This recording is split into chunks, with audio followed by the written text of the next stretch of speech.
Hello again here, everyone. Before I get started, I just want to take a moment to say thank you. I have officially reached 102 subscribers on my channel. That is an amazing feat, especially for a new YouTuber such as myself. That is an amazing feat, and I really want to say thank you so much to everyone who has subscribed to the channel, who enjoys the content I'm putting out. I continue to work to better myself, to improve what I'm doing, and to hopefully bring more information about the worlds of entertainment that we all love so badly, and hopefully we can make a better adjustment to see what's going on. To everyone who has subscribed, again, let me say thank you. To everyone who has ever watched my videos, thank you so much. Whether you've subscribed or not, I thank you all so much for watching them. I hope that if you have anything you wanted to think I should take a look at or talk about, please feel free to let me know. I am so very thankful to have reached over 100 subscribers, and my next milestone is to get to 1,000. And I'm positive we can do that, and I'm positive it will happen. So again, thank you all so very, very much. That being said, now let's get in to episode 3 of She-Hulk.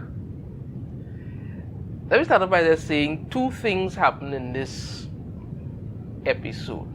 Neither one of them are of any major importance, but two things happen in this episode.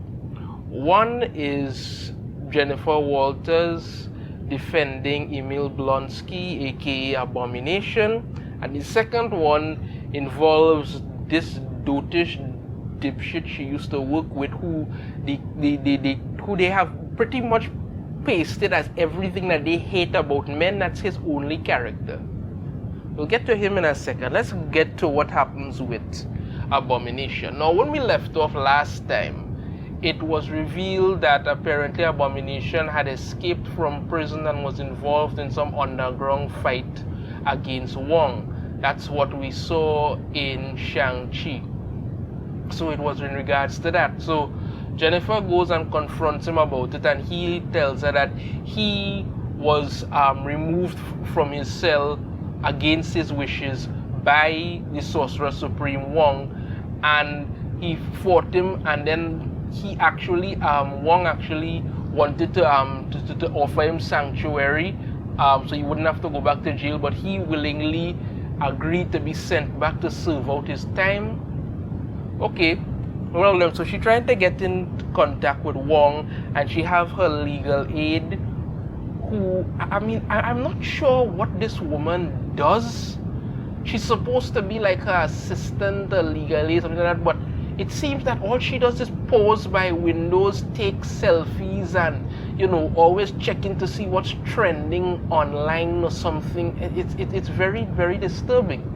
So when Jennifer is driving the car, and then she decides to break the fourth wall and talk about how yeah, I'm sure you're all very excited to see Wong, and he's going to be doing a cameo and all that. And I'm thinking to myself, isn't being distracted while driving exactly what caused the accident that got you infected with the blood of becoming She-Hulk? But apparently, the only time that happens is if there's a man in the car. If there isn't, she could break the fourth wall and everything seems to go along perfectly fine without anything happening. God forbid they had her break the fourth wall while driving, but no, that's not what's going on here.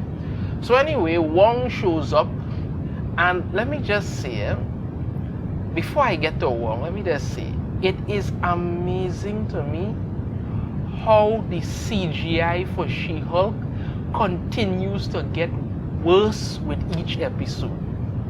Literally worse with each episode. I thought by now I would have been used to it, but no. It actually keeps getting worse. Every time you see her in her She-Hulk form, it looks more and more ridiculous and more CGI pixelated nonsense. So anyway, Wong shows up. Wong is there, yay! And basically he's there to let her know that yes, he will that yes, he did take Blonsky from the cell because he needed a worthy opponent to train against in his training for Sorcerer Supreme, and he will speak, he will testify at Blonsky's parole hearing. But it raises a serious question for me there with that one. That is your big excuse. You needed to train, and you needed an opponent big and strong who you could train against. That doesn't. So why in God's name would you take the man from there? That doesn't make any sense. But this is a constant theme with this show. Nothing seems to make sense. Nothing needs to make sense. All they need to do is just bring somebody in who is supposedly famous, have them say and do a few stupid little things, crack some jokes, and attempt to be kind of funny, even though the show is supposed to be a comedy but fails miserably every time. I mean, this would have been a much better idea.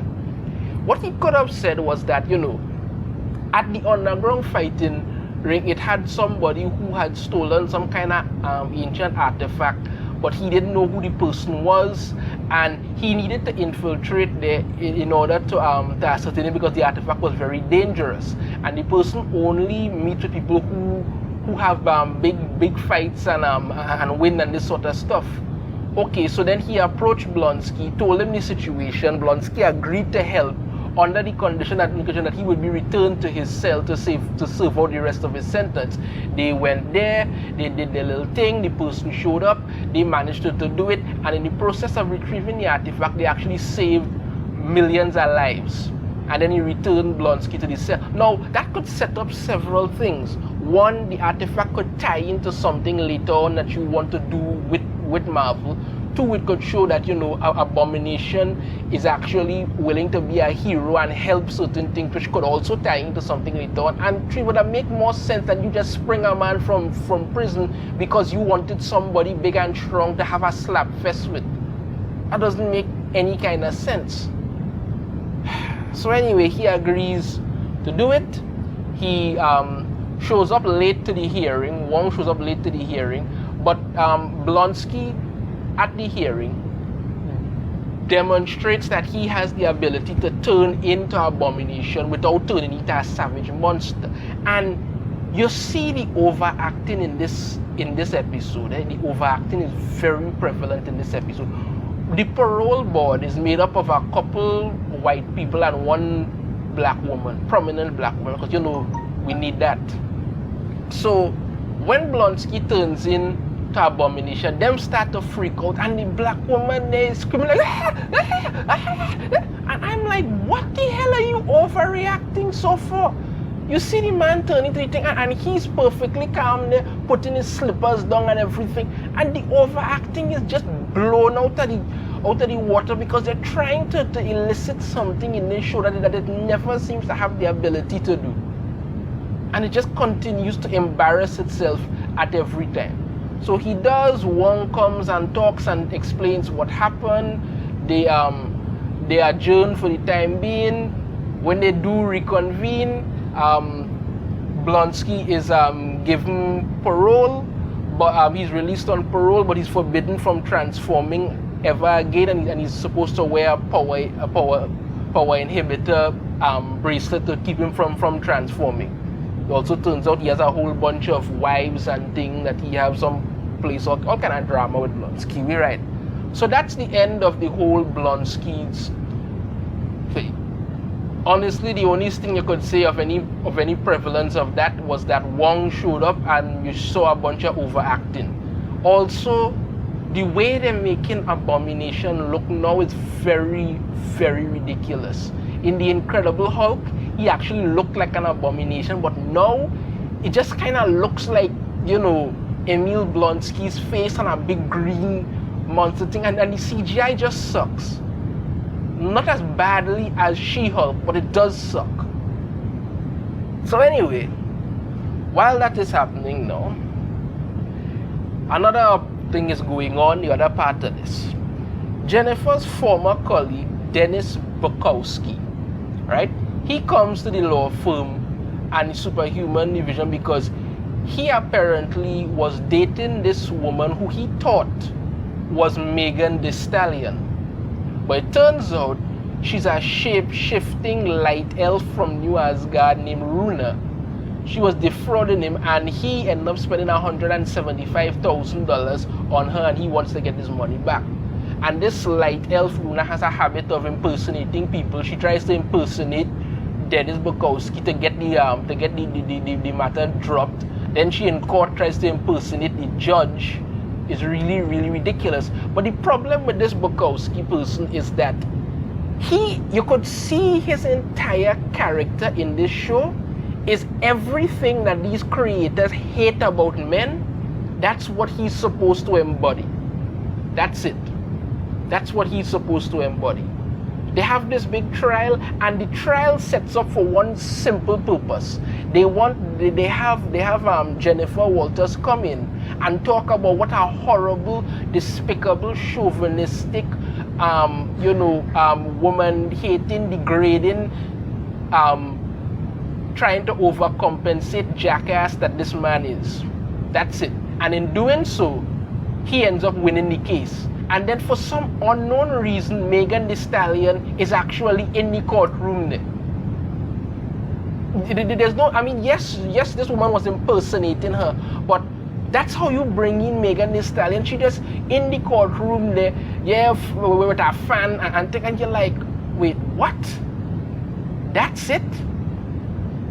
There's even this part where the case is actually assigned to one of Walter's co-workers called Augustus Puglisi or Pug for something. So, and then he comes to this bar where Jennifer and her legal aid, or I should say secretary, whatever friend is there, and he comes in and he's talking about this Dennis Bokowski fella, and they're just happy to jump on and pile on to him and talk about what I think he is and how this and I'm like, none of this is really relevant to any flicking thing, but that's what they do in this show.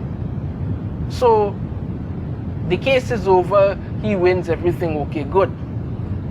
Then you have this part where because of what was happening with the case with Blonsky, Jennifer, She-Hulk is big news now and all this kind of drama, and she goes on a televised interview to tell her side of the story. It turns out to be a total wash, and there's nothing to really to care about. It's just nonsense.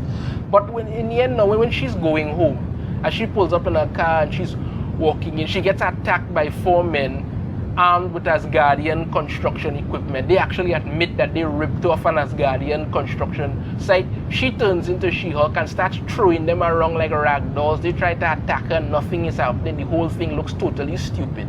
But apparently, they were trying to steal a sample of her blood because they were hired by some anonymous person to do it.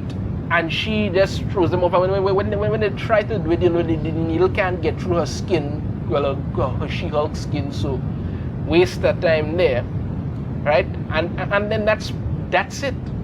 That's the entirety of the episode. Nothing else as usual happens. But then after the credits roll now, we see Megan Thee Stallion in She-Hulk's office. Apparently she's come to be her new client.